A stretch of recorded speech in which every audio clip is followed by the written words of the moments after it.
സ്വർണ്ണക്കൊള്ളയിൽ ശബരിമല മുൻ എക്സിക്യൂട്ടീവ് ഓഫീസറെ ചോദ്യം ചെയ്യുകയാണ്. സുധീഷ് കുമാറിനെ ചോദ്യം ചെയ്യുന്നത് ഈഞ്ചക്കലിലെ ഓഫീസിലാണ്. 2019 ശബരിമല എക്സിക്യൂട്ടീവ് ഓഫീസറായിരുന്നു.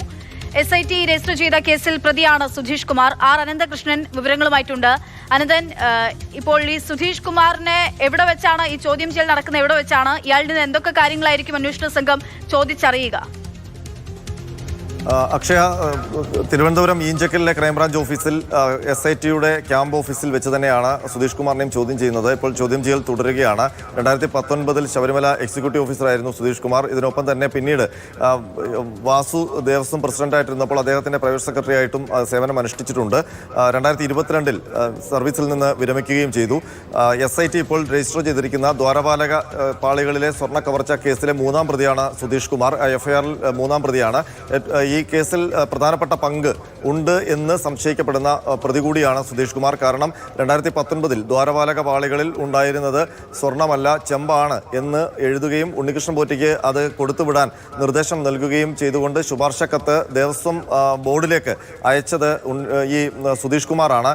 അതിനൊപ്പം തന്നെ ഈ പാളികളുമായി ബന്ധപ്പെട്ട മഹസർ തയ്യാറാക്കുന്നതിൽ വലിയ ക്രമക്കേട് കാണിക്കുകയും അതിനൊപ്പം തന്നെ ഈ മഹസറിൽ സ്ഥലത്തില്ലാത്തവരുടെ പേര് എഴുതി ചേർക്കുകയും ഒക്കെ ചെയ്ത് കൃത്രിമം കാണിക്കുകയും ഉണ്ണികൃഷ്ണൻ പോറ്റിക്ക് വേണ്ട ഒത്താശ ചെയ്യുകയും ചെയ്തു എന്ന് ആരോപിക്കുന്ന FIRൽ ആരോപിക്കുന്ന പ്രതി കൂടിയാണ് സുധീഷ് കുമാർ. അതുകൊണ്ട് തന്നെ ഈ ചോദ്യം ചെയ്യൽ നിർണായകമാണ്.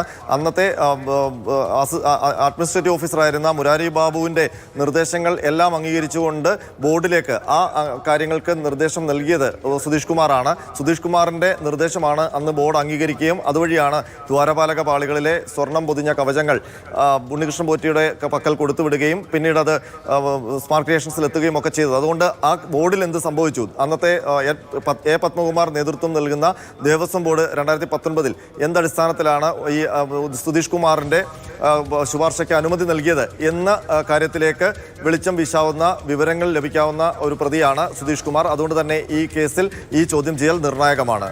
അക്ഷയ, അയാളുടെ അറസ്റ്റ് ഇന്നുണ്ടാകാനുള്ള സാധ്യതയുണ്ടോ? ഈ കേസിൽ മുരാരി ബാബുവിൻ്റെ അറസ്റ്റാണ് ദേവസ്വം ഉദ്യോഗസ്ഥരുടെ പട്ടികയിൽ ആദ്യം നടന്നിരിക്കുന്നത്.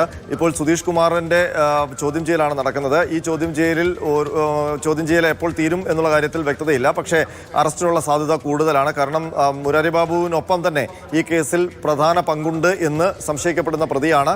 ഇയാളിൽ നിന്ന് ലഭിക്കുന്ന വിവരങ്ങളുടെ അടിസ്ഥാനത്തിലായിരിക്കും അറസ്റ്റ് അടക്കമുള്ള നടപടികളിലേക്ക് കടക്കുക.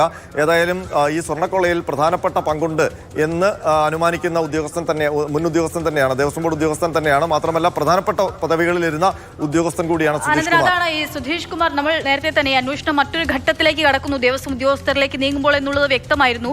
ഈ സുധീഷ് കുമാറിനെ സംരക്ഷിക്കാനായുള്ള ചില നീക്കങ്ങൾ നടക്കുന്നു എന്ന തരത്തിലുള്ള മറ്റു വിവരങ്ങളൊക്കെ പല കോണുകളിൽ നിന്നും വരികയും ചെയ്യുന്നുണ്ടായിരുന്നു. അപ്പോൾ ഇത് കൂടുതൽ ആളുകളിലേക്ക് അന്വേഷണം നീങ്ങുന്ന ഒരു ഘട്ടത്തിലേക്കൊക്കെ സുധീഷ് കുമാറിന്റെ ചോദ്യം ചെയ്യലിനൊടുവിൽ അങ്ങനത്തെ ഒരു നീക്കം ഉണ്ടാകാനുള്ള സാധ്യതയും മുന്നിൽ കാണേണ്ടതുണ്ടോ?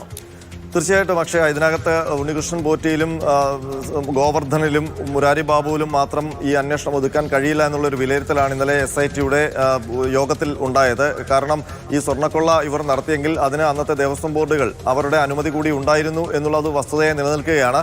അതിന് തെളിവായി ഒട്ടേറെ രേഖകളും ഇപ്പോൾ രംഗത്ത് അത് പുറത്തു തന്നെ വന്നിട്ടുണ്ട്. മാധ്യമങ്ങളുടെ മാതൃഭൂമി ന്യൂസ് അടക്കം ഈ രേഖകളെല്ലാം പുറത്തു കൊണ്ടുവരികയും ചെയ്തു. ആ ഘട്ടത്തിൽ ദേവസ്വം ബോർഡിന്റെ പങ്കാളിത്തം ഇല്ലാതെ ഇത്തരമൊരു കൊള്ള നടക്കില്ല എന്നുള്ളൊരു അനുമാനമാണ് ഇന്നലെ ദേവസ്വം ഈ SITയുടെ യോഗത്തിലുണ്ടായത്. അതിനുശേഷമാണ് വിശദമായ 2019 പിന്നീട് ഈ പാളികൾ കൊണ്ടുപോകുന്നത് 2025 ഇപ്പോഴത്തെയും ദേവസ്വം ബോർഡുകളുടെ പങ്ക് സംബന്ധിച്ചുള്ള വിശദമായ അന്വേഷണത്തിലേക്ക് കടക്കാൻ തീരുമാനിച്ചത്.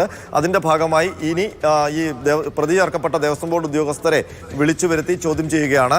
ആ ചോദ്യം ചെയ്യലാണ് ഏറ്റവും പ്രധാനപ്പെട്ട ചോദ്യം ചെയ്യലാണ് ഇപ്പോൾ നടക്കുന്നത് സുധീഷ് കുമാറിന്റെ. ഇതിനൊപ്പമാണ് ദേവസ്വം ബോർഡ് നൽകാതെ പിടിച്ചു വെച്ചിരുന്ന രേഖകൾ ആസ്ഥാനത്ത് കയറി SIT കണ്ടെടുക്കുകയും അത് തെളിവായി വീണ്ടെടുക്കുകയും ഒക്കെ ചെയ്യുന്നത്.